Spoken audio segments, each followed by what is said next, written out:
हो सर. या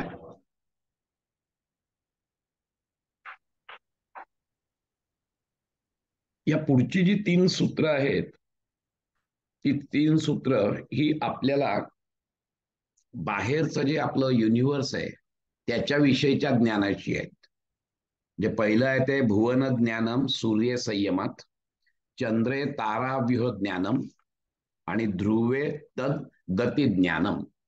ही 3 सूत्र जी आहेत, ही 3 सूत्र आउटसाइड वर्ल्डची आहेत की ज्याच्यात आपल्याला हे मिळणार आहे. आणि त्याच्यानंतरची जी 3 सूत्र आहेत ती इनसाइड वर्ल्ड आपल्यामधली आहेत. नाभीचक्रे कायव्यूह ज्ञानम, त्यानंतर मग कंठकूपे क्षुत पिपासा निवृत्ती ही, आणि मग कूर्म नाड्याम स्थैर्यम. ही जी 3 सूत्र आहेत ही आणि अर्थात मूर्ध ज्योतिषी सिद्ध दर्शनम, ही जी 4 सूत्र आहेत ही आपल्या इंटरनल अरेंजमेंट बद्दल आहेत. वेरॅज पहिली 3 सूत्र आहेत ती एक्सटर्नल अरेंजमेंट जी आहे आपल्या युनिव्हर्सची त्याच्याबद्दलच्या ज्या विभूती आहेत त्याच्यावर आहेत. तर ही जी 3 सूत्र आहेत त्याच्यामध्ये काय म्हटलंय पतंजली मुनींनी ते आपण बघूया. भुवन ज्ञानम सूर्य संयमात, पहिलंच त्यांनी सांगितलेलं आहे की by performing Sanyama on the sun, then knowledge about the world is obtained. That is what they are saying. Now you know the sun is looked upon as a center of universe. तुम्हाला सगळ्यांना माहिती आहे की सूर्य स्थिर आहे आणि त्याच्या भोवती सगळं तारांगण फिरत आहे.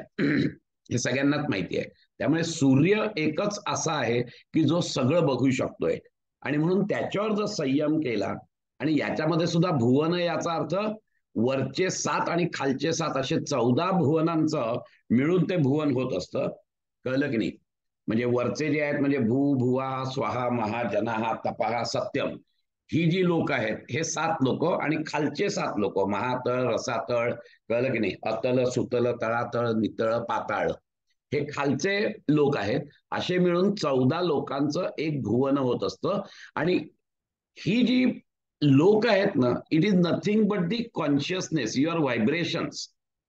कॉन्शियसनेसची तुमच्या जी व्हायब्रेशन्स आहेत त्या व्हायब्रेशन प्रमाणे हे लोक असतात. जसं आपण म्हटलं की सर्वात वरचं आहे ते सत्यम आहे, where your only the sattva guna is illuminating. At that level you will experience that satyam. Let us understand this point. असं कुठलं ते घर नाहीये तिकडे की बाबा ते ब्रह्मदेवाचं घर आहे किंवा ते विष्णूचं घर आहे, असं नाहीये. तर all these are nothing but the levels of consciousness. And so what Patanjali Muni is talking about here is that if you make this sanyama on this sun, then you will know the complete bhuvana jnanam. You will get the knowledge of all these 14 lokas. That is what he is talking about, the external world. Exactly in a similar way, he is talking about the Chandra Tara Vyuha Jnanam. Now the moon, by performing the Sanyama on moon, then the knowledge of arrangement of the chakras or the ताराव्यूह, ज्याला आपण solar system म्हणतो, कळलं की नाही, किंवा चंद्र आणि तारे ज्याला आपण असेंब्लेज म्हणतो, स्टार्स अँड प्लॅनेट्स, याच्या अरेंजमेंटचं ज्ञान आपल्याला होत असतं. Now it is very simple. Late us understand this point. The moon is the heavenly body which though a satellite of our earth, okay, but it is very minor obstacle, forms an important entity for us in the whole assemblage of stars and planets on account of its brilliance. तो जो तेजस्वी चंद्र असतो त्याच्यामुळे त्याला एक वेगळा हे आहे. आणि आपल्याला हे माहिती आहे, in the night when the sun is absent, okay, then it is the brightest and the biggest luminous body in the sky, and for this reason it has been even called as Taranath किंवा नक्षत्राधिपती असंही त्याला म्हणतात. आणि आता ज्यांनी ज्योतिष शिकलेले आहेत त्यांना माहिती आहे की आपलं जे पृथ्वी आहे ती सूर्याभोवती प्रदक्षिणा घालते, त्याचप्रमाणे ती स्वतःभोवती पण फिरत असते. ती एका दिवसाला स्वतःभोवती एक प्रदक्षिणा घालते, बरोबर आहे. आणि सूर्याभोवती प्रदक्षिणा घालायला तिला 12 महिने लागतात. आता जेव्हा ती स्वतःभोवती एक प्रदक्षिणा घालत असते तेव्हा ती सगळ्या नक्षत्रांना हे करत असते. कळलं की नाही? राशी ज्या आहेत आपल्या त्या सगळ्याला एकदाच ती फक्त भेटत असते. आता चंद्राची जी गती आहे, चंद्र हा सूर्याभोवती फिरतोय, त्याची गती मात्र 12 पट आहे. म्हणजे आपलं जे अर्थ आहे ती जेव्हा एक वर्षामध्ये हे करते, एक राऊंड पुरी करते, त्यावेळेला चंद्र 12 राऊंड पुरा करत असतो. त्यामुळे तो 12 वेळेला या नक्षत्रांना आणि ताऱ्यांना भेटत असतो, तो त्यांना दिसत असतो. आणि त्यामुळे त्याच्यावर जर संयम केला तर त्याची जी अरेंजमेंट आहे, म्हणजे वेन संयम is directed upon it with an idea that it is a key member among the stars and planets, and with a desire to have the knowledge of other stars and planets, the knowledge about their orderly arrangement, ती जी काही order आहे ह्याच्यातली त्याचं ज्ञान आपल्याला होतं. आणि त्याचं ज्ञान झाल्यानंतर तुम्हाला ऍक्च्युअली कळतं की ह्या अरेंजमेंट्स, मग त्याच्या राशीचं हे काय आहे, नक्षत्र कशी आहेत, काय आहेत, या सगळ्याचं ज्ञान तुम्हाला फक्त एका चंद्रावर जर का तुम्ही संयम केला. आता तुम्हाला परत तेच सांगतो, एका चंद्रावर संयम करणं याचा अर्थ त्याच्या मागे असलेलं सगळं ज्ञान घेणं आहे. हे लक्षात घ्या तुम्ही. कारण संयम करतो म्हणजे काय की त्याला जे जे ज्ञान आहे ते ज्ञान पण तुम्ही ग्रहण करत असता. It is the knowledge which you are acquiring with the help of samyam. And that's why when you are doing sanyama on that, then all the arrangement of these planets and stars you will get. That is what this sutra is talking about. And the third sutra talks about the dhruve tad gati jnanam. तुम्हाला arrangement कळली, सगळी कळली, पण ते जे काही फिरतायत त्यांच्या गतीचं ज्ञान जर व्हायचं असेल तुम्हाला, तर त्यांनी असं सांगितलंय की ध्रुवे तद गती ज्ञानम थ्रू संयम ऑन नॉर्दर्न पोल स्टार, ज्याला ध्रुव तारा आपण म्हणतो, the knowledge about the stars and planets movement is obtained. त्यांची जी गती आहे ती कशा पद्धतीने होते. So this sutra actually is on the same line as the two just preceding it. Okay, every heavenly body, we know that it is moving according to the popular belief based on our mythology, of course, and actually the science, that the star, the North Polar Star, is the only exception which is not moving in this cosmos. Practically it is immovable, though it actually moves in a very short circle, very small circle. Okay, now when you want to measure any gati or the movement, you should have one pivotal point.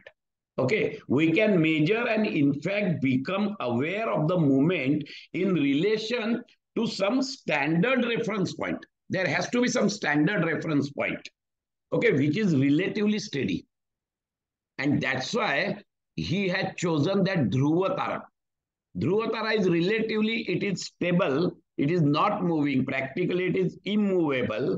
And so in this way the pivotal point of movement of all the heavenly bodies as seen from the earth is the Dhruva star. That to fix आहे तिथे, कळलं की नाही. So this steady star of Dhruva is the point of reference by which we gauge the movement of all other heavenly bodies, inclusive of sun and moon. That is why this Sayyama on Dhruva he is mentioning. एक कुठचा तरी fix point लागतो तरच तुम्ही गती मोजू शकता. तुम्ही रस्त्याने जातायत, एक कार चालली आणि तुम्ही त्याच स्पीडने दुसरी कार जर गेली तर तुम्हाला त्याची गतीच कळणार नाहीये. But if you are stationary then you know that it is moving with that much speed. That is exactly what Patanjali Muni is talking about. So these three sutras, they talk about the Sayyama on the external universe. Surya, Chandra आणि ध्रुव तारा या तिघांवर संयम केल्यामुळे तुम्हाला जवळजवळ आकाशातल्या सगळे तारे, नक्षत्र, त्याच्या मुवमेंट्स, त्याची अरेंजमेंट, ते जे सगळे लोक आहेत, भुवनाचं जे ज्ञान आहे, हे सगळं, these are all the external things. And so till 3028 Actually, vibhutis are related to outer world. Now Patanjali is telling us the vibhuti is connected with our body. Now let us come. I am going little bit fast कारण की आपल्या main उद्देश आहे तो आपल्याला spiritual विभूतीचा आहे, which are of real importance. मी मागे पण तुम्हाला सांगितलेलं आहे, या विभूतीज त्यांनी सांगितलेल्या आहेत. All these vibhutis, out of that few vibhutis are prerequisite for the kaivalya. त्या यायलाच पाहिजे, त्याशिवाय कैवल्यापर्यंत तुम्ही पोहोचणार नाहीयेत. Those vibhutis are spiritual vibhutis which is a prerequisite, but all these vibhutis he is explaining because then you can at least have all these vibhutis as milestone, की मी बरोबर चाललोय की नाही एवढं तुम्हाला कळू शकतं. आणि म्हणून या विभूतीस त्यांनी केलेल्या आहेत सगळ्या Patanjali मुनींनी, so that these are all the milestones which you can judge yourself whether you are going on a right track or not. That is why he is talking about all these things. Now with these four he is now telling us the vibhutis connected with our body. The first vibhuti what he is talking about, Nabhi Chakre Kaya Vyuhajnanam. That means by performing Sayyama on the navel center, knowledge of the arrangement of internal organs of the physical body is obtained. आता याचाही कार्यकारण भाव काय आहे? नाभी चक्र म्हणजे area around the navel. Okay, नाव आता इथे डॉक्टर आहेतच आपल्या इथे, त्यामुळे त्या पण सांगू शकतील आपल्याला की offsprings whole organism is connected, controlled and nourish by the umbilical cord. हे सगळ्यांनाच माहिती आहे, ज्याला आपण नाळ म्हणतो. त्या नाळेतून त्या आईच्या ह्याच्यातून त्या बाळाचं, त्या गर्भाचं नरिशमेंट होत असते. Now the first group of cells produced after the impregnation of ovule by sperm is the point of or region which where later umbilicus म्हणजे नेवल is formed. पहिली सुरुवात जी सेलची होते गर्भधारणा झाल्यानंतर ती नेवलच्या इथे होत असते, आणि त्या नेवलच्या इथूनच मग ती इम्बिलिका कॉर्ड जी आहे, ती जी नाळ आहे, ती आईच्या प्लॅसेंटामध्ये जाते आणि तिथून त्या गर्भाची सगळं भरण पोषण तिथून होत असतं. So around this all other organ structures gradually develop. शायद if I am wrong you just correct me. कळलं की नाही? ह्याच्यातून नंतरची बाकीची सगळी घरं असतात. So in this way the navel is the centre around which all other organs and systems of the body develops in the embryo. गर्भामध्ये जी सगळं धारणा होते ती तिथून सुरुवात होते. सुरुवात कुठून होते तर त्या नाभी प्रदेशाच्या इथून होते, की जिथून ती जी नाळ आहे ती नाळ आईच्या प्लॅसेंटाला जोडली जाते. आता ज्या वेळेला तुम्ही संयम करता तिथे, त्यावेळेला अतीत अनागताचं ज्ञान होतं, हे आपण मागे बघितलेलं आहे. त्याचप्रमाणे जेव्हा तुम्ही संयम ह्या नाभी प्रदेशावर करता, त्यावेळेला त्या नाभी प्रदेशातून काय काय डेव्हलप झालाय याचंही ज्ञान आपल्याला होत असतं. मागे जे काही झालेलं आहे, जी काही डेव्हलपमेंट झालेली आहे, ती डेव्हलपमेंट कशी झाली ह्याचं ज्ञान होतं. कारण ते ज्ञान आपण मागेही बघितलंय, अतीत अनागत ज्ञान. जेव्हा तुम्ही या तीन ह्याच्यावर संयम करता त्यावेळेला ते सूत्र आपण घेतलेलं होतं. तसंच इथे सुद्धा when you are doing samyam on this nabhi chakra, then what is the development process, कशा पद्धतीने ते डेव्हलप झालाय, आणि याच्यावरून तुम्हाला शरीरातल्या सगळ्या ऑर्गन्सची अरेंजमेंटची माहिती होत असते. तुम्हाला माहित नसेल तर सांगतो, आपल्याकडे जेव्हा शल्यचिकित्सा वगैरे असं काही नव्हतं त्यावेळेला या लोकांनी इतकं ॲक्युरेट नॉलेज दिलेलं आहे आपल्याला आपल्या शरीराचं, की ते आताच्या सायन्सनी मान्य केलेलं आहे की हा हे असं असंच आहे. ते त्यांना कुठून मिळालं? या ध्यानातूनच मिळालेलं आहे त्यांना. कुठे काय करायचं संयम आणि काय मिळतं, तर आतले जे ऑर्गन्स आहेत त्या ऑर्गन्सची जी अरेंजमेंट आहे आणि ती कशी डेव्हलप झालेली आहे, हळूहळू कुठचे कुठचे अवयव डेव्हलप होत आहेत, हे सगळं जे ज्ञान आहे, हे सगळं ज्ञान तुम्ही जर का त्या नाभी प्रदेशावर, नाभी चक्र, आता इथे चक्र म्हणजे एक लक्षात घ्या, इथे नाभी चक्र म्हणजे तुमचं मणिपूर चक्र असा नाहीये, तर तो प्रदेश आहे, हे लक्षात घ्या तुम्ही. त्यामुळे नाभी चक्र म्हणजे तो जो नाभीचा जो एरिया अराउंड नेवल आहे, त्याच्यावर जेव्हा तुम्ही संयम करता, त्यावेळेला पूर्वी त्या नाभीमधून काय काय उत्पन्न झालं या सगळ्याचं नॉलेज तुम्हाला होतं बिकॉज ऑफ द संयम. कारण तुमची संयमाची जी deeper level, the penetrative power of that samyam is so deep that you can know what has happened in past and what will happen in future. ते पण आपण बघितलेलं आहे. तुम्ही जर का चित्तावर संयम केला तर तुमचे काय काय भोग आहेत हे देखील तुम्हाला कळतात. कारण चित्तामध्ये जे जे काही इम्प्रेशन्स आहेत त्या सगळ्या इम्प्रेशन्सचं नॉलेज तुम्हाला होतं because of samyam. Because of that penetrating power of samyam you can go deeper in to the the impressions of all these chitta, and that's why this is the thing which is happening. या नाभी चक्रावर केल्यामुळे नाभी चक्रापासून काय काय उत्पन्न झालं, कसं कसं उत्पन्न झालं, केव्हा उत्पन्न झालं, त्याचे ऑर्गन्स कसे तयार झाले, ह्या सगळ्याचं ज्ञान तुम्हाला होत असतं. आणि म्हणून ते काय व्यूह ज्ञानम, the internal organs of the physical body, याचं पूर्ण तुम्हाला ज्ञान होत असतं. त्यानंतरचं जे नंतर दुसरं जे आहे ते त्यांनी सांगितलं की कंठकूपे शुद्ध पिपासा निवृत्ती ही by performing samyam on throat well. कंठकूपे, throat well, disappearance of hunger and thrust is observe. आता इथे परत तेच आहे. पतंजली मुनी हे आयुर्वेदाचार्य पण होते, सगळ्यांना माहिती आहे. त्यामुळे त्यांना इंटरनल अरेंजमेंट, एक्सटर्नल सगळंच माहिती होतं. And they can and he could very well connect दिस योग अँड आयुर्वेद. आणि म्हणून आयुर्वेदांचे सगळे जे ग्रंथ यांनी लिहिलेले आहेत त्याच्यामध्ये आणि योगांच्या याच्यात बऱ्याचशे जे शब्द आहेत त्याच्यामध्ये साम्य आहे. तेच शब्द वापरले गेलेले आहेत. So now here in this aphorism what he is talking about is that kantha kupe shud pipasa nivrutti. So for common man, आपल्याला नेहमी बघतो की नाही की घशाला कोरड पडली, आपल्याला समजा तहान लागली तर आपण काय म्हणतो, घशाला कोरड पडली, कळलं की नाही. किंवा आपल्याला जर भूक लागली तर जरी पोटात भूक लागलेली असली तरी देखील त्याचं जे फिलिंग आहे ते फिलिंग आपल्याला थ्रोटच्या इथे होत असतं. किंवा जर का पोट भरलं आपलं तर तृप्ततेची जाणीव सुद्धा तुम्हाला इथे होत असते. आणि म्हणून common man, the feeling of thrust is in upper part of the throat at the beginning of gullet, which is called as pharynx. That is why the thirsty person, okay, says that his throat is dried up and needs a wetting. This pharynx has a resemblance to the opening of well.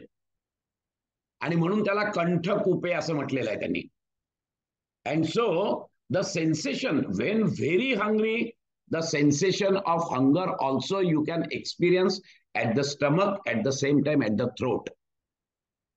आणि म्हणून तुम्ही जर का त्याच्यावर संयम केलात, जिथे तुम्हाला ती भावना निर्माण होते त्याच्यावर संयम केलात आणि जर का सांगितलं की ही आहे माझी जी भावना आहे, okay, if that with that desire, if suppose I do this sayyama, then definitely this hunger and thirst, the disappearance of that hunger and thirst will be obtained by the yogi. आणि हाच प्रकार, this is the seat, to be very frank. So the directing sayyama in this region which is the seat of sense of hunger and thirst, for a common man the feeling of hunger and thirst can be made to disappear. Of course, when you are doing sayyama, definitely you have to resolve that for what purpose you are doing this sayyama. That is very important.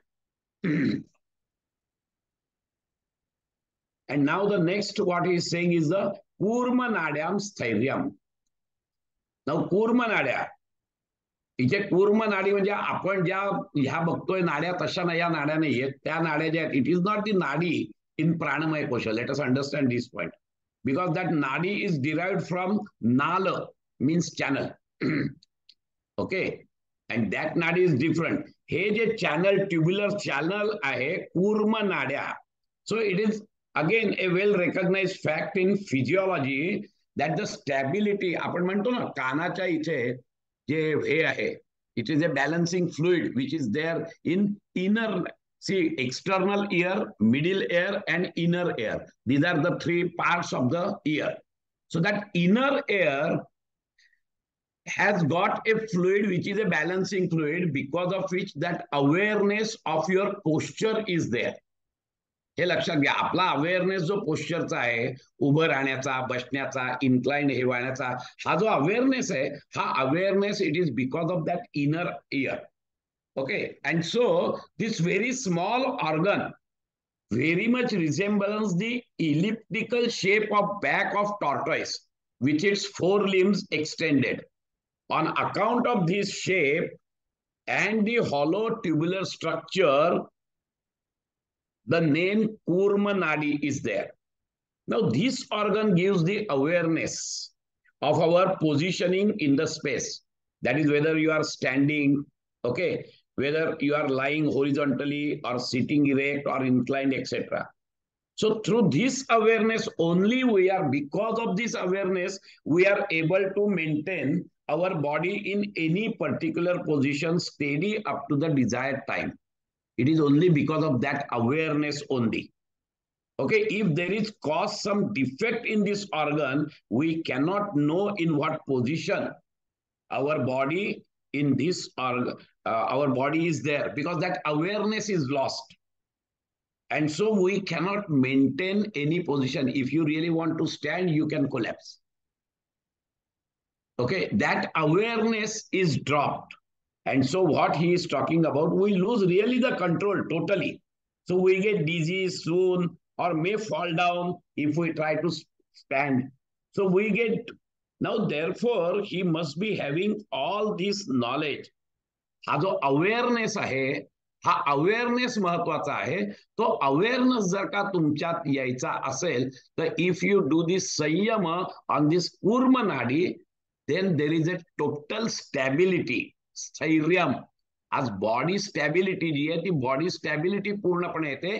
You can have any position for any length of time with stability. And that is why this cochlea, जे कानाच्या हे आतला भाग जो असतो ना, नागमोडी भाग, त्याला ते कूर्म नाडी असं म्हटलेलं आहे, कारण त्याचा जो शेप आहे तो शेप तसा आहे त्याचा. So this semi circular canals, हा या करेक्ट, सेमी सर्क्युलर कॅनल. तर त्याचा जो शेप आहे तो त्या टॉर्टाईज सारखा असतो. त्याला क्लॉकिया म्हणतात ना काहीतरी, कॉक्लिया, सॉरी कॉक्लिया म्हणतात त्याला. Semi circular canals and cochlea are two different things. Cochlea is different. अच्छा, म्हणजे हा जो आहे, cochlea is like a conch, shell सारखं असतं, शेल शंखासारखं, शंखासारखं. हा, तो शंखासारखा असा असा असा असा असतो ना, कम्प्लीट. Correct correct correct.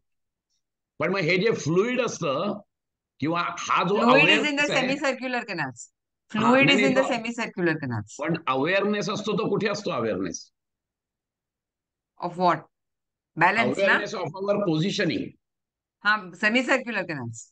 हा, सेमी सर्क्युलर, कारण ते 3 डिफरंट प्लेन्स मध्ये असतात. Semi circular canals are in 3 different planes, vertical plane, त्याला परपेंडिक्युलर दुसरी, आणि एक हॉरिझॉन्टल. एक हॉरिझॉन्टल, 3 प्लेन असतात. बरोबर आहे, करेक्ट. त्याचा जो अवेअरनेस आहे, तो अवेअरनेस आपल्याला वृद्धिंगत जर करायचा असेल तर यू हॅव टू डू संयम ऑन दिस कूर्म नाडी. That is what this Patanjali Muni is talking about. आणि शेवटचं त्यांनी जे सांगितलेलं आहे, आज आपण 8 मला घ्यायचे आहेत म्हणून मी जरा फास्ट जातोय, कारण नंतरचं मग जे हे आहे म्हणजे सत्व पुरुष योहो अत्यंत असंकीर्ण योहो, हे जे मोठं सूत्र आहे, आणि which is now from there we really start entering in to the spiritual this things, awareness.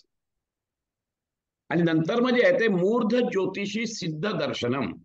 So by performing samyam on the inner light under the crown of head, the siddhas are observed through inner vision. Now let us understand this point. आपल्याला ब्रह्मरंध्र माहिती आहे. या ब्रह्मरंध्र जे आहे, there is a hole here, आणि तिथे शिवाचं आणि शक्तीचं मिलन होत असतं. आणि जेव्हा ही शक्ती जी कुंडलिनी शक्तीतून वर येत असते, कुंडलिनी शक्ती जी याच्यातून सुषुम्नातून वर येते, आणि जेव्हा ती इथे ब्रह्मरंध्राला मिळते, त्यावेळेला we say that there is a union of Shiv and Shakti. At that time you are absolutely aware of the whole universe. Because ते जे आहे ते 1000 पेटलचं ते हे आहे, चक्र आहे, सहस्रार चक्र ज्याला म्हणतो, की you have got abundant knowledge. To be very frank, it is omniscient. You become the omniscient and omnipotent when your Shakti reaches to the Shiva. So that omnisciency you will get सिद्ध पुरुष. आणि त्याही वेळेला आपल्याला अजून हे झालेलं नसतं, मात्र कैवल्य आलं नसतं. You become omniscient, but still there is no kaivalya. It is a penultimate step of kaivalya. It is last but one step of Kaivalya. And so if that yogi, who is, of course, all these yogis, all these vibhutis are only when you become a advanced yogi.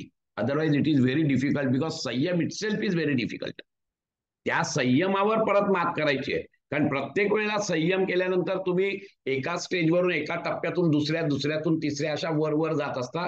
Wien you reach to the asmita step, then your these vibhutis will start.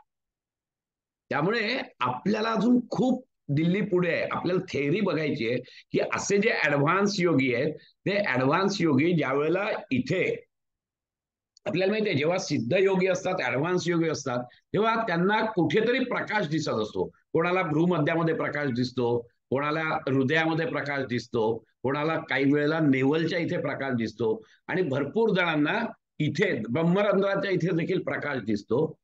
त्या प्रकाशावर जर का संयम केला, तर त्यांचं म्हणणं असं आहे की तुम्हाला सिद्ध पुरुषांचं दर्शन होतं इन देअर सटल फॉर्मेशन. म्हणजे gross body, subtle body. Subtle बॉडीमध्ये, कारण तुम्ही पण त्यावेळेला सटल बॉडीमध्येच असता. And so you can communicate with the Siddharth. You can communicate with all these liberated people, those who are in the subtle body.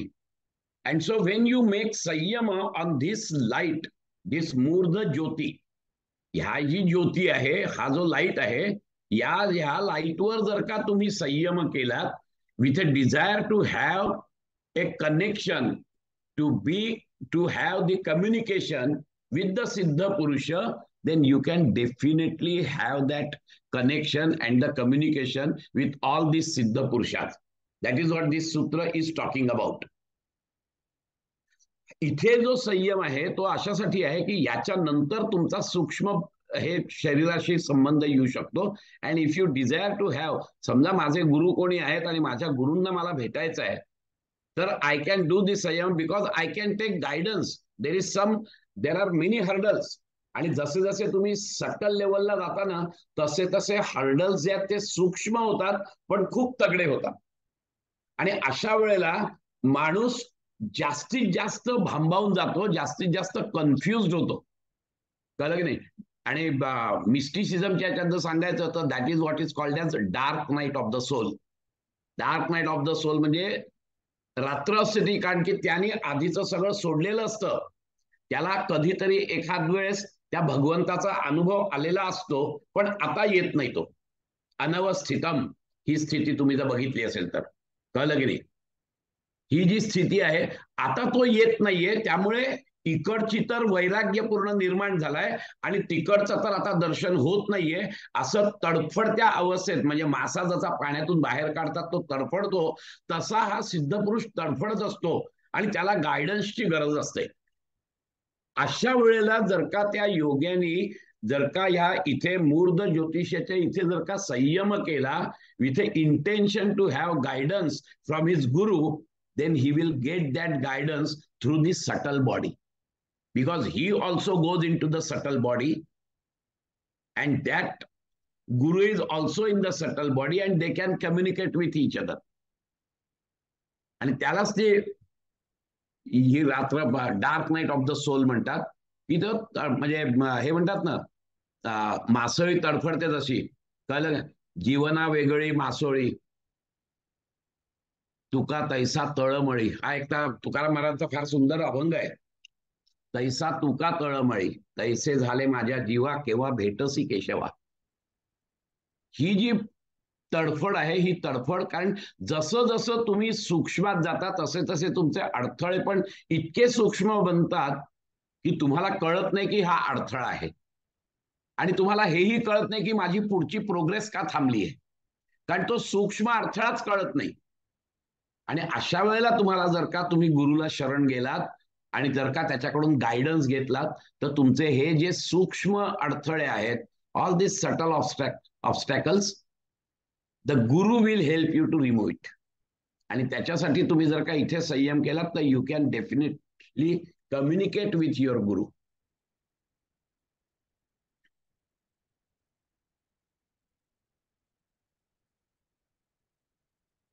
ठीक आहे. आता ह्या सगळ्याच त्यांनी आतापर्यंत दिलेले आहेत की बाहेरचं वर्ल्ड, आतलं वर्ल्ड, या सगळ्याचं त्यांनी हे दिलेलं आहे. तर पतंजली मुनींनी असा विचार केला की हे सगळं कशाला सांगायचं, त्यापेक्षा एका सूत्रात त्यांनी सगळं केलेलं आहे. आणि म्हणून त्यांनी इथे वा शब्द वापरलाय पुढच्या ह्याच्यात. प्रतिभात वा सर्वम. वा म्हणजे ऑर. तुम्हाला हे सगळं नको असेल ना, तर एक नुसत्या तुमच्या इंट्युटिव्ह पॉवरवरच तुम्ही संयम करा. कळलं की नाही? प्रतिभात वा सर्वम म्हणजे प्रतिभा, इंट्युटिव्ह इन्स्पिरेशन, त्याच्यावर जर का तुम्ही संयम केलात, कळलं की नाही, तर तुम्हाला या सगळ्या सिद्धी प्राप्त होतील, असं त्यांचं म्हणणं आहे. की किती मी सांगत बसू तुम्हाला सिद्धी. दॅट्स वाय दिस वा इज देअर. दिस वा is or. Mean how long can I go on telling you this, enumerating the sayyama of similar nature and the vibhutis accruing from them. So I shall summarize in one sutra, and that one sutra is this: प्रतिभात वा सर्वम. तर तुमच्या प्रतिभेवर, म्हणजे थोडक्यात through performing संयम directed to pratibha, that is the intuitional inspirational potentiality. Everybody has got this potentiality. We don't experience it because of our intellect. This pratibha is beyond intellect. Let us understand this point. But our intellect, आपण स्वतःला खूप हुशार आणि ज्ञानी समजतो ना, त्यामुळे आम्ही त्या आमच्या इंटलेक्टचा वापर करून ती इंट्युशनल पॉवर आमची दडपून टाकतो.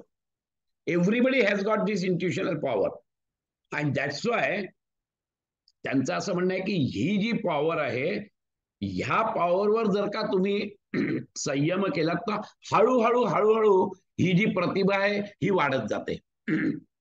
आणि एक वेळ अशी येते जेव्हा ती पीकला जाते, त्यावेळेला ह्या सगळ्या ज्या आतापर्यंत सांगितलेल्या विभूतीज आहेत, या सगळ्या विभूतीज त्याच्यावर येतात. Because all this vibhutis are intuitional. हे लक्षात घ्या. फळ पडताना आपणही बघतो, आणि न्यूटननी बघितलं फळ पडताना, पण न्यूटननी त्याच्यानंतरचा त्याच्या मागचा कार्यकारण भाव ओळखला आणि ग्रॅव्हिटेशनल फोर्सचा त्यांनी शोध लावला. कळलं की नाही? दिस इज द प्रतिभा. आपण जे बघतो, म्हणून तर सांगता येतं की कुठली दृष्टी गोष्टीवरून तिच्या मागे जे गूढ स्वरूपात असलेल्या अदृश्य गोष्टीविषयी आकस्मितपणे यथार्थ स्वरूपाचं ज्ञान स्फुरण्याचा जो बुद्धीचा जो धर्म आहे ना, तो म्हणजे प्रतिभा आहे. की एखादी गोष्ट स्थूल रूपाने दिसतेय, पण त्याच्या मागे नक्की अदृश्य काय, त्याचा कार्यकारण काय, भाव, हे आकस्मितपणे जेव्हा कळतं, आणि ही प्रतिभा आकस्मितपणे कळण्याची, त्याच्यामुळे आणि ही प्रतिभा सगळ्यांकडे आहे. कारण की हे कॉस्मिक नॉलेज आहे. कॉस्मिक नॉलेज जे आहे ते आमच्यामध्ये पण आहे, पण त्या कॉस्मिक नॉलेजवर आम्ही पांघरून टाकलेलं आहे, आणि म्हणून ते मॅनिफेस्ट होत नाही आमचं कॉस्मिक नॉलेज. कळलं की नाही? आम्ही जेव्हा जन्माला आलो तेव्हा अतिशय निरागस होतो, त्यावेळेला कॉस्मिक नॉलेज असतं आपल्याकडे. इंट्युटिव्ह पॉवर ज्याला म्हणतात, ती इंट्युटिव्ह पॉवर आणि instinct, these are two different issues. प्राणी इन्स्टिंक्टिव्हली वागतात, ते त्यांचं इंट्युशनल पॉवर नाहीये, हे लक्षात घ्या. Because they don't have any intellect, like that is developing intellect. So that is the instinct. त्यांना कळतं, इन्स्टिंक्टिव्हली त्यांना कळतं की पाऊस येणार आहे की नाही. काही प्राण्यांना दृष्टी दिसते, काकत दृष्टी ज्याला आपण म्हणतो. तर काही कावळ्याला काही दृष्टी अशी असते की जी आपल्या डोळ्यांना दिसत नाही, पण ती गॉड गिव्हन गिफ्ट आहे, ती प्रतिभा नाहीये. प्रतिभेमध्ये त्या प्रतिभा डेव्हलप होते, यांची डेव्हलप नाही. यांना एवढीच फक्त एक सिद्धी दिलेली आहे, it is a god given gift to them. किंवा उंटाला दिसतं वाळवंटामध्ये काय आहे ते, कळलं की नाही. काही पक्ष्यांना दिसतं की भूकंप येणार आहे का काय, किंवा हे अर्थक्वेक होणार आहे का, ज्वालामुखी निघणार आहे, हे काही प्राण्यांना कळतं, ते सैरभैर धावत सुटतात. These are all the instinctive powers. ह्याला प्रतिभा नाही म्हणत. तर प्रतिभा म्हणजे you can develop that stage to such a extent that every knowledge will come to you. हे ह्या नॉलेजच्या बाहेर जाऊ नाही शकत, कळलं की नाही. त्यामुळे ही जी प्रतिभा आहे, ही प्रतिभा आम्ही दाबलेली आहे. आमच्या इंटलेक्ट, आमच्या इगोमुळे आम्ही ती दाबलेली आहे प्रतिभा. काही वेळेला होतं असं, आपण म्हणतो की अरे कशाला जायचं तिकडे, खरा तो पहिला थॉट असतो. And if you really give or respect that first thought which has come without any intellectual discrimination, that is the intuition. पण आम्ही इमिजिएट आमचं इंटलेक्ट वापरतो आणि त्याला दाबून टाकतो. असं कसं होईल, काही काय सांगतो तो, आणि आम्ही दाबून टाकतो ते. बट इफ यू ट्राय, काही वेळेला एखाद वेळेस असं असेल की तुमचा भ्रम सुद्धा होईल एखाद वेळेस. काही वेळेला असंही होतं, मला ना इंट्युशन, ते इंट्युशन वगैरे नसतं, तो त्याचा भ्रम असतो किंवा त्याचाच इगो बोलत असतो. मी सांगतो तुला असं होईल, कळलं की नाही. पण गट ज्यांना फिलिंग का? खरं इंट्युशन असतं ना, ती लोक खूप प्रेमाने बोलत असतात तुमच्याशी. संत लोकांना इंट्युशन्स असतात, ते सांगतात आज नको जाऊस रे तिकडे. आपल्याला वाटतं काय आहे, इथे बसल्याने मला सांगतो, इथे माझं तिकीट आहे, सगळं आहे. पण ते जे सांगतायत ना, त्याच्या मागे काहीतरी कारण असतं. ते कारण म्हणजे त्यांना इंट्युटिव्हली कळलेलं असतं what is happening in future. Gut feeling का सर? Gut feeling. त्यांचं गट फिलिंग नसतं ते, इट इज नॉट फिलिंग. त्यांना दिसतं, प्रत्यक्ष दिसतं पुढे काय होणार आहे, कारण ते पोचलेले योगी आहेत. फ्युचर पास्ट हे दोन्ही दिसतं. अतीत अनागत ज्ञानम, पुढे काय होणार आहे हेही त्यांना दिसत असतं, कारण त्यांची तेवढी पॉवर झालेली असते. आणि त्यामुळे ते काही काही वेळेला सांगतात, आम्ही त्यांनाही दडपतो. आम्हालाही इंट्युशन येत असतात, काही वेळेला येत असतात आपल्याला इंट्युशन. आपणही दडपतो आपल्या इंटलेक्टमुळे. आपला इंटलेक्ट म्हणजेच आपला इगो, कारण आम्ही आमचं डोकं चालवतो ना. आम्ही power of analysis, power of discrimination आम्हाला दिलाय ना, आम्ही त्याचा वापर करतो. पण काही गोष्टी अशा असतात की ज्या तुम्हाला कळतात, जर का तुम्ही त्याच्यावर संयम केला. तर पतंजली मुनींचं म्हणणं असं आहे की you can enhance this intuitive power in you. आणि ती वाढत वाढत वाढत जाऊन या स्टेजला पोहोचते की तुम्हाला सर्व ज्ञान होत असते. सर्वम प्रतिभा द्वा ज्ञानम, सगळं ज्ञान होत असतं. द नॉलेज ऑफ ऑल, जे आतापर्यंत जे सांगितलेले आहेत विभूती, या सगळ्या विभूतींचं ज्ञान तुम्हाला होत असतं. दॅट इज एक्झॅक्टली व्हॉट दिस सूत्र इज टॉकिंग अबाउट. आमच्या इंट्युटिव्ह पॉवरला आम्हीच मारत असतो. तुम्ही ध्यानात बसल्यानंतर तुम्हाला किती लोकांना त्याचे अनुभव आलेत माहित नाही, परंतु ध्यानामध्ये तुम्हाला काही गोष्टी कळत असतात. कुठला काही जर निर्णय घ्यायचा असेल ना, तुम्हाला एक सोपी गोष्ट सांगतो की हे करू का ते करू, हे करू का ते करू, सगळं आपलं पूर्ण इंटलेक्ट वापरून झालेलं असतं. थकतो आपण, हे केलं तर असेल, ते केलं तर असेल, नक्की काय करू, किम कर्तव्य मूढम होतो. अशा वेळेला एक सोपी गोष्ट करायची, शांत ध्यानाला बसावं. त्या भगवंतावर ध्यान करा. हे माझा अनुभव म्हणून सांगतोय तुम्हाला. त्या भगवंतावर ध्यान करावं, त्याला पूर्ण शरण जावं, आणि शरण गेल्यानंतर चिठ्ठ्या टाकाव्या त्याच्यासमोर की तुझ्याकडे सगळं नॉलेज आहे, ते माझ्यात पण आहे, पण माझ्या इंटलेक्टच्या पलीकडे आहे. Because it is beyond intellect. Intuitive power, the pratibha is beyond intellect. आणि असं पूर्ण ध्यान करून त्यानंतर त्या चिठ्ठ्या देवासमोर टाकाव्यात आणि बंद डोळ्यांनी त्यातली एक चिठ्ठी उचलावी. आणि मग त्या चिठीत जे असेल ते बिनधास्त करावं. मग तिथे परत आपलं अक्कल नाही चालवायची आहे, बिकॉज इट इज द, कळलं की नाही. मग त्याच्यावर अरे असं कसं काय दिलं देवाने, मग नको जाऊ देवाकडे, असं कसं काय दिलं काय, त्याला कळतंय तुला नाही कळत. हा विश्वास आणि ही भक्ती ठेवून जर का तुम्ही चिठ्या टाकल्यात, त्यासाठी तेवढी भक्ती पाहिजे, तेवढा विश्वास, श्रद्धा पाहिजे तेवढी, आणि आपली पॉवर मेडिटेशनची. हातामध्ये चिठ्या घेऊन तुम्ही हे बंद करून तुम्ही मेडिटेशन करा, त्या मंत्र आणि त्या मेडिटेशननी त्याला हे करा, कळलं की नाही. आणि नंतर मग त्या चिठ्ठ्या उचला, जी चिठी येईल त्या चिठीने तुम्ही वागा. It will be the right way for you. ते तुमच्यासाठी चांगलंच असेल. आणि हा अनुभव आहे माझा, 100% ते तुमच्यासाठी चांगलं असेल की जे आपल्याला कळत नाहीये. पण हे केव्हा, नाही तर उठसूट, हा मी जाऊ का आता दादरला जाऊ का, चाक चिठ्या, आम्ही ठाण्याला जाऊ का, डोंबिवलीला जाऊ, टाक चिठी, याच्यासाठी नाहीये. ज्या वेळेला मनापासून तुमची बुद्धी काम करत नाहीये, सगळे अनालिसिस करून झालेलं आहे, आता मला कळत नाही काय करायचं, तेव्हा ती शरणागती बाहेर येईल. कळलं की नाही. ती शरणागती तेव्हा बाहेर येईल, तिथपर्यंत नाही. ती शरणागतीतच खरं सांगायचं तर ध्यान आहे, तिथपर्यंत ते ध्यान होत नाही.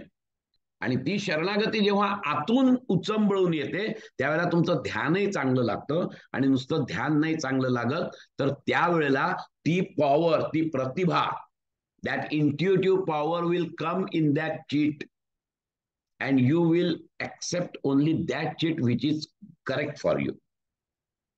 जे तुम्हाला श्रेयस आहे तेच येतं बरोबर. आणि हा अनुभव म्हणून मी तुम्हाला सांगितला. You can try.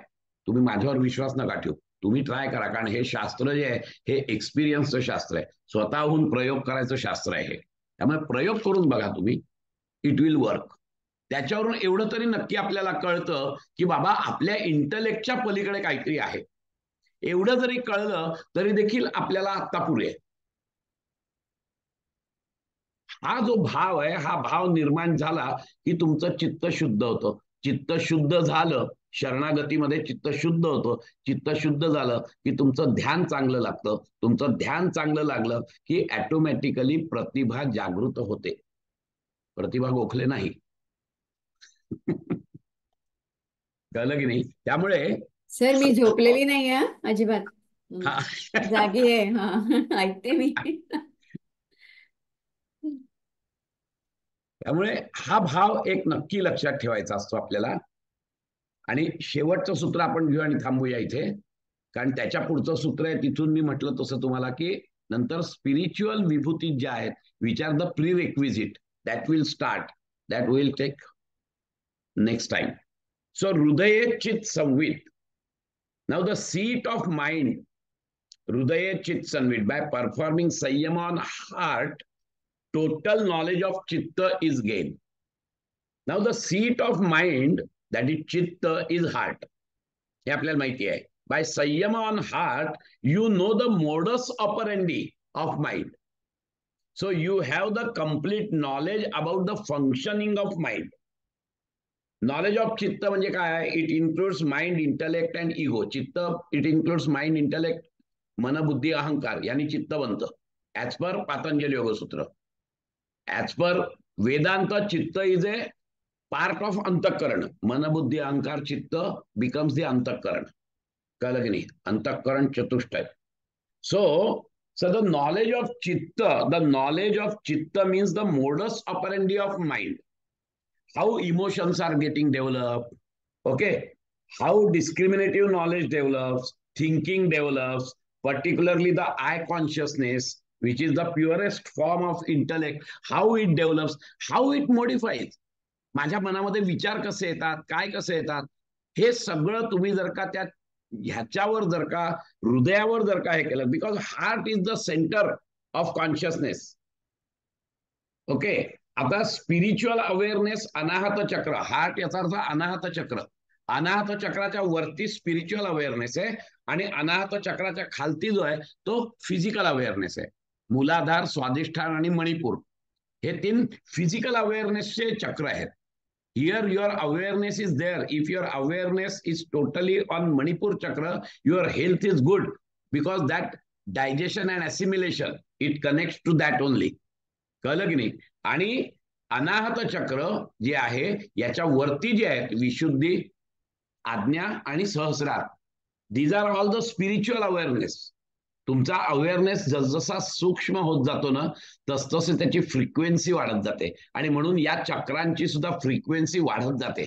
मूलाधार चक्राची जी फ्रिक्वेन्सी आहे त्याच्यापेक्षा स्वादिष्ठांची जास्त आहे, त्याच्यापेक्षा मणिपूरची जास्त आहे आणि सहस्रार चक्राची बरोबर डबल आहे.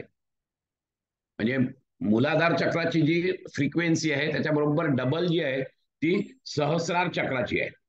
हे लक्षात घ्या तुम्ही. कळलं की नाही? या ज्या फ्रिक्वेन्सीज आहेत, all these frequencies are related to the awareness. जेव्हा तुमची ही चक्र त्या स्पीडला वाहतात त्यावेळेला तुमचा तो अवेअरनेस जागृत होतो. तुमचं अनाहत चक्राची जर का ते अनाहत चक्र त्या फ्रिक्वेन्सीने जर हे व्हायला लागलं तर तुमच्या भावनांवर तुमचा ताबा मिळतो. Because it reflects, it manifest the emotions in your personality. त्यामुळे पूर्ण ताबा त्याच्यावर मिळतो तुम्हाला. Wien you R concentrating on दिस आज्ञा चक्र, then it is the cosmic intelligence which get developed. तुमचा अवेअरनेस तिथे जागृत होतो. If your Manipur chakra is revolving with its own frequency, then your health is really good. Your assimilation and digestion is really good. When Swadhisthana chakra revolves with its own natural frequency, then your excretive system and the reproductive systems are really good. त्यामुळे ह्या चक्रांचा अवेअरनेसशी संबंध आहे, लक्षात घ्या तुम्ही. फक्तच मूलाधार पर्यंत तुमचं जर का ही असेल कुंडलिनी शक्ती तिथेच असेल तर you are like an animal only, because it is the only instinct. It represents only the basic instinct. आहार, निद्रा, भय, मैथुन या 4 इन्स्टिंक्ट्स आहेत. It represents that.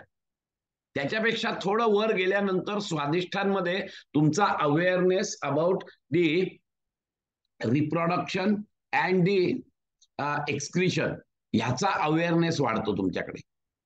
त्याच्यापेक्षा कुंडलिनी शक्ती वर गेली, मणिपूर चक्रापर्यंत आली तर you are fully aware about your digestion and assimilation, so about your health. And if the Kundalini Shakti still rises up meets the Anahata Chakra, then your emotions, your thought process, you are aware of these things. तिथपर्यंत तुम्ही एवढे aware नसतात. दुसऱ्यांच्या बद्दलची दुःख, दुसऱ्याला दुःख झालं तर तुम्हाला दुःख होतं, या ज्या सगळ्या इमोशन्स आहेत, प्रेमाची भावना, या सगळ्या डेव्हलप होतात. जसे तुम्ही ह्याच्याशी येता विशुद्धी चक्राशी, त्यावेळेला तुमची ओरेटरी पॉवर, तुमची कन्व्हिन्सिंग पॉवर आणि it is the start of cosmic knowledge. Slowly and slowly it starts cosmic knowledge यायला लागतं, ज्याला आपण विभूती म्हणतो. आज्ञा चक्रापर्यंत गेलं की तुम्हाला the highest vibhuti, which is nothing but the knowledge of the discrimination between purusha and prakriti. You are aware of that knowledge, you get that knowledge. And when at that time, when you drop your ahankara, when you develop the total vairagya, then automatically, now you are not doing anything, automatically it rises from Ajna Chakra to Sahasrara Chakra, where total silence is there, where total darkness is there. But there you are not doing anything. It is the automatic procedure. Procedure is like this. There you have to drop your I-ness. So these are all these 7 chakras represents the different types of awareness, which is very important.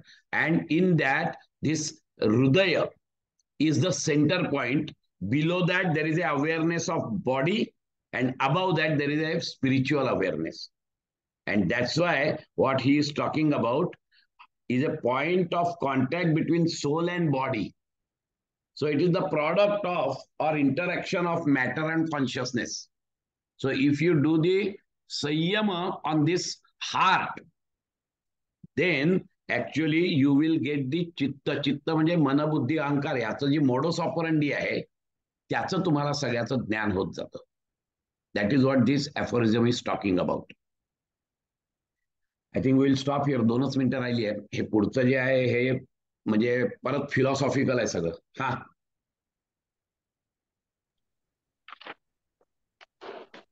Sir, हे सूर्यावरती आपण हे करून आपल्याला भुवनांची कल्पना 7 सप्तपाताळ आणि सप्त याची हे येईल, ज्ञान होईल.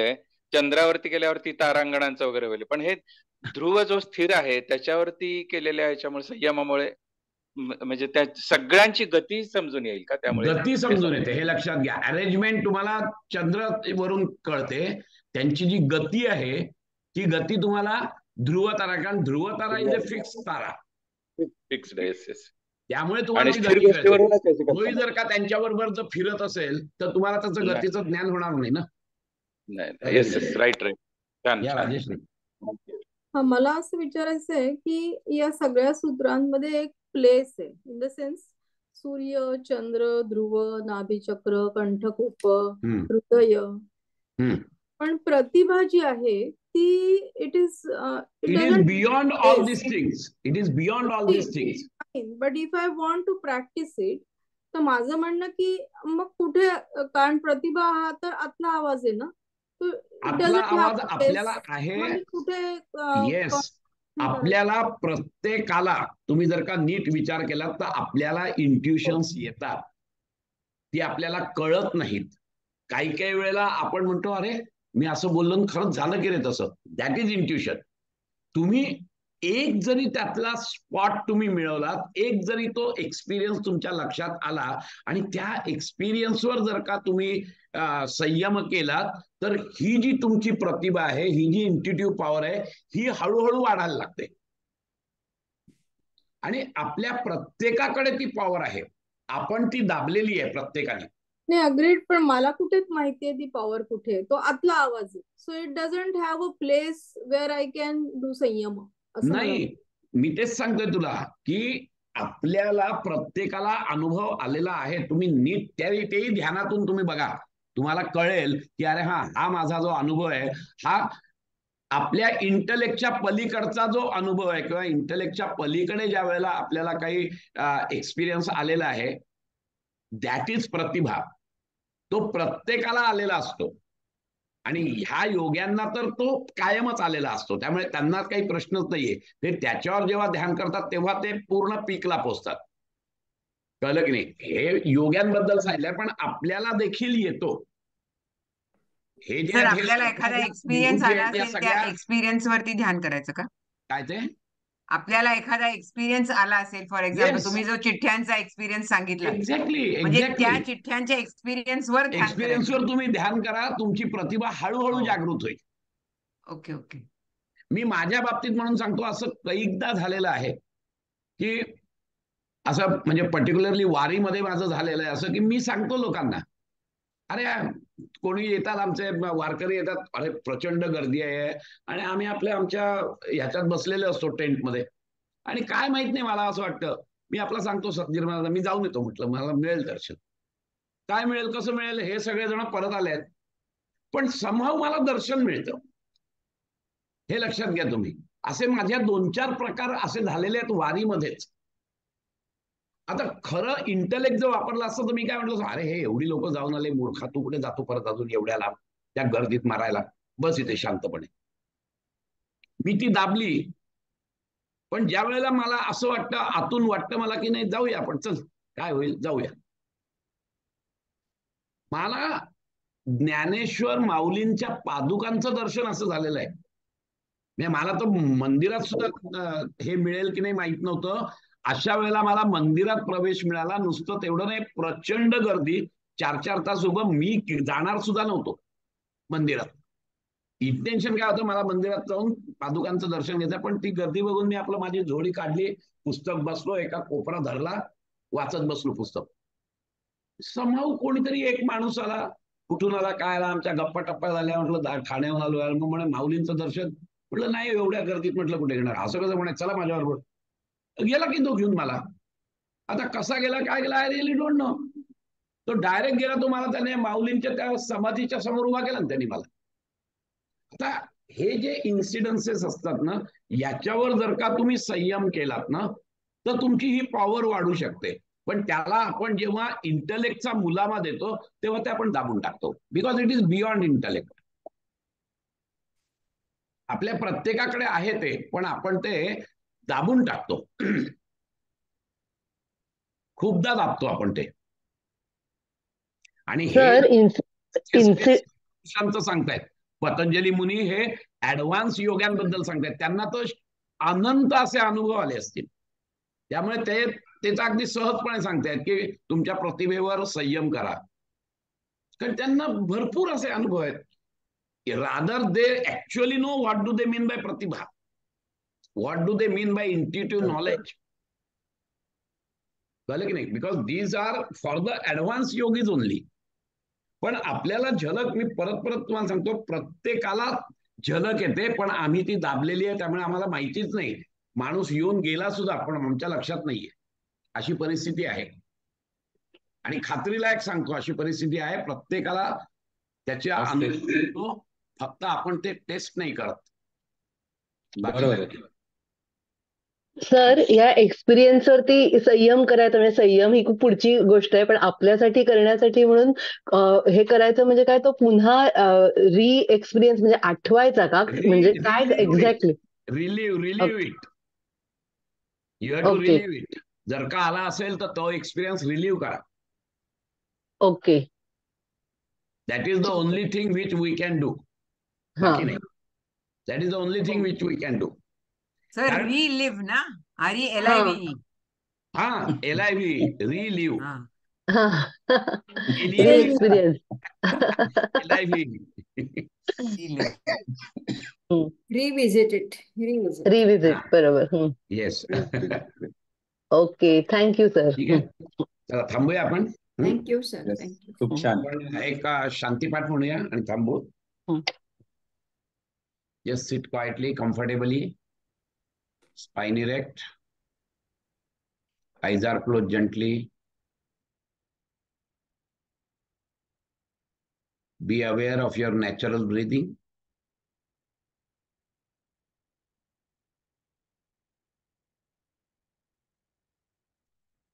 Join your both the hands in Namaskar Mudra and Shantipat all together. Om Purnamada Purnamidam Purnat Purnamudachyate Purnasya Purnamadaya Purnamevavashishyate. Om Shanti Shanti Shanti. Harihi Om. हस्तमर्दन, नेत्रस्पर्श. Slowly open your eyes. Hari Om. पुढच्या